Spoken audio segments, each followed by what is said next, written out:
sem se pa začel pol sprašati, ampak kaj pa mi, pač mi kaj imamo, ker dejansko pač, v šoli smo omenili pri krstu pri Savici, recimo, kar se dogaja v teh slovanskih časih,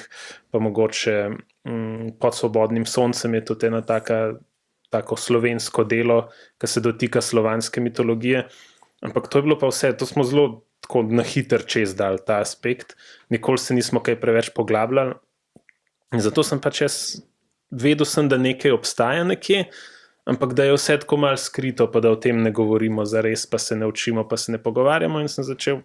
to jaz raziskovati sam in sem ugotovil, da je pač v bistvu zelo bogata stvar to, da je veliko stvari, veliko zelo zanimivih in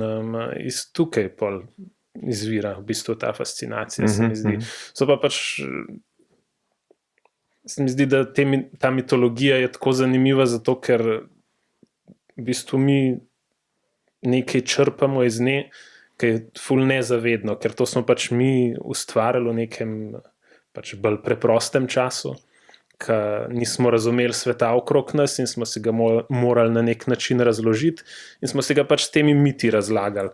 In zaradi tega se mi zdi, da se zelo nečesa tako prvinskega v nas dotika in to je neka stvar, ki se meni zdi, da jo je fajn malo negovati, pač nek ta svoj notranji, prvinski del, ki je povezan, mogoče malo tudi bolj z naravo in